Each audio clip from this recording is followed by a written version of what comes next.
വയനാട് ഉരുൾപൊട്ടലിൽ ദുരിതമനുഭവിക്കുന്ന തയ്യൽ തൊഴിലാളികൾക്ക് all Kerala tailors association charitable trust തയ്യൽ ഉപകരണങ്ങൾ വിതരണം ചെയ്യും. 25-ന് മേപ്പാടി ടൗൺ ഹാളിലാണ് വിതരണം നടത്തുന്നത്. ഉരുൾപൊട്ടലിലകപ്പെട്ട 81 ട്രസ്റ്റ് അംഗങ്ങൾക്കാണ് തയ്യൽ ഉപകരണങ്ങൾ നൽകുന്നത്.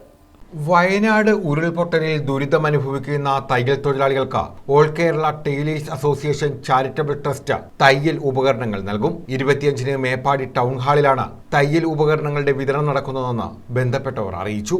ഇന്ന് ഞങ്ങൾ AKT ചാരിറ്റബിൾ ട്രസ്റ്റിന്റെ പ്രവർത്തകരായി ഞങ്ങൾ ഇന്ന് നിങ്ങളുടെ മുന്നിൽ വന്നത് ജൂലൈ 30-ാം തീയതി നമ്മുടെ എല്ലാവരെയും ഞെട്ടിച്ചുകൊണ്ട് വയനാട് ജില്ലയിൽ മേപ്പാടി, പുച്ചിരിക്കണ്ടം, മുണ്ടക്കൈ തുടങ്ങിയ പ്രദേശങ്ങളിലുണ്ടായ ഉരുൾപൊട്ടലിൽ ഞങ്ങളുടെ ട്രസ്റ്റ് അംഗങ്ങളും തയ്യൽ തൊഴിലാളികളുമായിട്ടുള്ള 77ഓളം പേര് സർവസ്വവും നഷ്ടപ്പെട്ട് നിൽക്കുന്നുണ്ട്. അതിനോടൊപ്പം തന്നെ 3 പേര് മരണമടയുകയും ചെയ്തു. ഇതിൻ്റെ തൊട്ടടുത്ത ദിവസങ്ങളിലാണ് കോഴിക്കോട് ജില്ലയിലെ വിലങ്ങാട് മറ്റൊരു ദുരന്തത്തിലൂടെ 4 AKTയുടെ പ്രവർത്തകർക്ക് സർവസ്വവും നഷ്ടപ്പെട്ടു പോയി.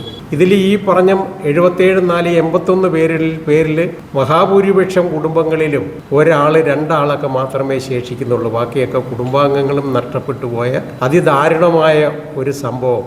ആ സംഭവം നടന്ന ദിവസം തന്നെ ഇന്ന് പുലർച്ചെ നടക്കുന്നു. ആ പകല് തന്നെ ഞങ്ങളുടെ പ്രവർത്തകർ ആ പ്രദേശവുമായി ബന്ധപ്പെട്ട് ഞങ്ങളുടെ ആളുകളെ അന്വേഷിച്ചുകൊണ്ടിരിക്കുമ്പോഴാണ് രാത്രി വയനാട് കളക്ടറുടേതായ ഒരു അറിയിപ്പ് വന്നത്.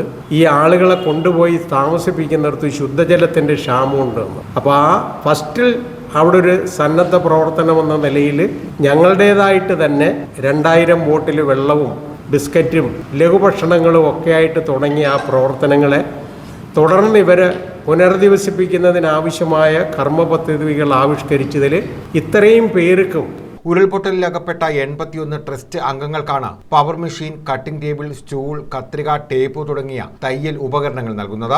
ഇവർക്ക് നവീന തയ്യൽ യന്ത്രങ്ങൾ പ്രവർത്തിപ്പിക്കുന്നതിനുള്ള പരിശീലനം, ട്രസ്റ്റിന്റെ ബ്രാൻഡായ ട്രെയിലർ ടച്ച് വിതരണം ചെയ്യുന്നതിനുള്ള അവസരം എന്നിവ നൽകി തൊഴിൽ വരുമാനം ഉറപ്പുവരുത്തുമെന്നും ഇവർ പറഞ്ഞു.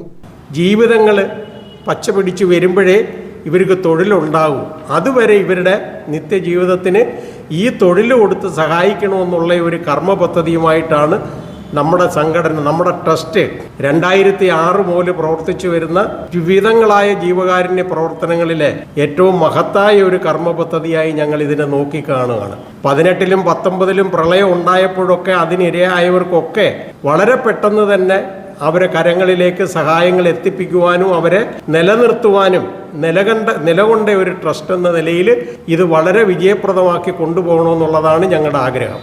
Trust chairman NC Babu, director G Sajeev എന്നിവരാണ് ഇക്കാര്യം അറിയിച്ചത്.